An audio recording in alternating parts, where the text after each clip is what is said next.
নমস্কার বন্ধুরা, মিথিলা রান্নাঘরে জানাই আপনাদের সবাইকে স্বাগত। আপনারা সবাই আশা করি ভালো আছেন, আমিও ভালো আছি। তো আজকে আমি চলে এসেছি নতুন একটা রান্নার ব্লগ নিয়ে। ভিডিওটি আপনারা দেখতে থাকুন। আমার রান্নাটা শুরু থেকে শেষ পর্যন্ত দেখার অনুরোধ রইল। আজকে আমি রান্না করব খাসির মাংস দিয়ে আলু দিয়ে ঝোল। তো দেখো, এখানে আমি 2 কেজির মতো খাসির মাংস নিয়ে নিয়েছি, পরিষ্কার করে ধুয়ে। এখন এখানে দিয়ে দিয়েছি তেজপাতা, এরপর দিয়ে দিচ্ছি রসুন বাটা, এরপর দিয়ে দিচ্ছি আদা বাটা। মশলাগুলো আমি সব একসাথে ম্যারিনেট করে নেব। সাধারণত যে কোনো মাংস এভাবে ম্যারিনেট করে রান্না করলে অনেক সুস্বাদু হয়।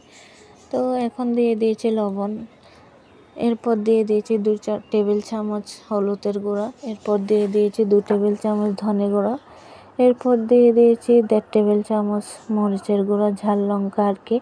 এরপর দিয়ে দিচ্ছি জিরে গুঁড়ো, এরপর দিয়ে দিচ্ছি একটি মিষ্টি মরিচের গুঁড়া। সবশেষে একটু সর্ষের তেল দিয়ে আমি মাংসগুলো এভাবে মেখে একদম ম্যারিনেট করে নেব। সাধারণত মাংস এভাবে রান্না করলে আসলে অনেক স্বাদ হয়। মশলাগুলো একদম মাংসের মধ্যে ঢুকে যায়। তো এভাবে সুন্দর করে মেখে আমি 1 ঘন্টার মতো রেস্টে রেখে দেব ঢাকা দিয়ে।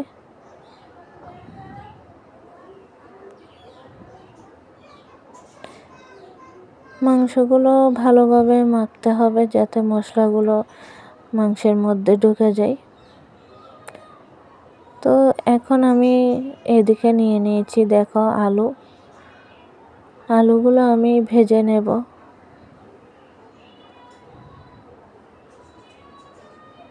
লাল লাল করে আলুগুলো প্রথমে আমি ভেজে নেব। একটু লবণ হলুদ দিয়ে দিচ্ছি।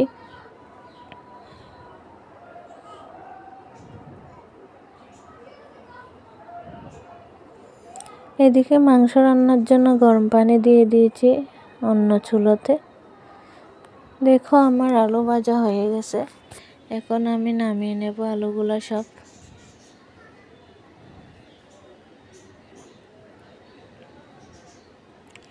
আলু ভাজা হয়ে গেছে। এখন আমি একটি ডেকচিতে দিয়ে দিচ্ছি তেল।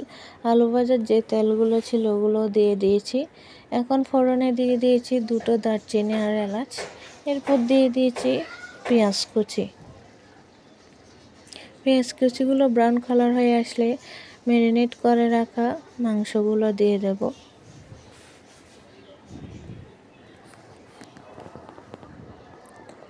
দিয়ে আমি ভালোভাবে কষিয়ে নেব।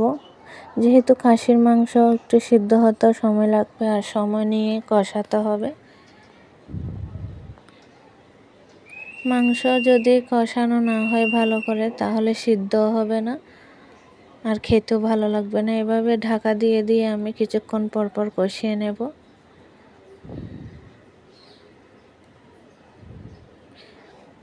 একটু নেড়েচেড়ে দিয়ে আবার ঢাকা দিয়ে দেব।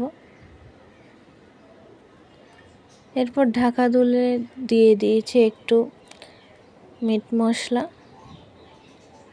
মশলা দিয়ে মশলা মাখানো যে পানিগুলো ছিল ওগুলো দিয়ে আবার ঢেকে দিয়েছি। দেখো, মশলা থেকে কিভাবে তেল ছেড়ে গেছে আর পানিগুলো শুকিয়ে এসেছে। প্রায় আমি আধা ঘন্টা ধরে কষিয়েছি মাংসগুলো। কষিয়ে এখন দিয়ে দিচ্ছি গরম জল পরিমাণ মতো। গরম জল দিয়ে আমি প্রায় 1 ঘন্টার মতো মাংসগুলো সিদ্ধ করে নিয়েছি। যেহেতু খাসির মাংস একটু সিদ্ধ হতে সময় লাগবে।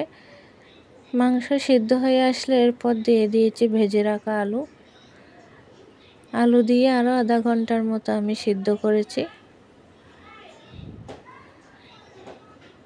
দেখো, আলুও কত সুন্দর সিদ্ধ হয়ে গেছে, মাংসও সিদ্ধ হয়ে গেছে। এখন আমি সবশেষে গরম মশলা গুঁড়ো দিয়ে নামিয়ে নেব। ঘরে তোমাদের প্রেসার কুকার থাকলে তো মাংস সিদ্ধ করার জন্য একদম ইজি। যেহেতু আমি গ্যাসের চুলায় রান্না করতেছি, তাই অনেকক্ষণ ধরে সিদ্ধ করেছি। সবশেষে দেখো, আমি নামিয়ে নিয়েছি, সার্ভ করে নিয়েছি। দেখো কতটা সুন্দর হয়েছে। তোমরাও এভাবে বাসায় বানিয়ে খেয়ে দেখিও। এখন আমি আমার মেয়েকে ভাত খাওয়ানোর জন্য বসে গেছি। দেখো মাংস আলু কত সুন্দর সিদ্ধ হয়ে গেছে। তো আমার চ্যানেলটি যদি ভালো লেগে থাকে সবাই একটু সাবস্ক্রাইব করে পাশে থাকবে।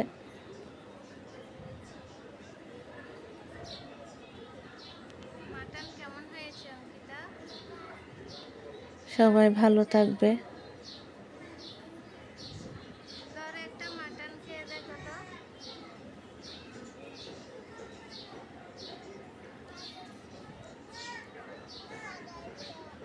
সবাইকে নমস্কার।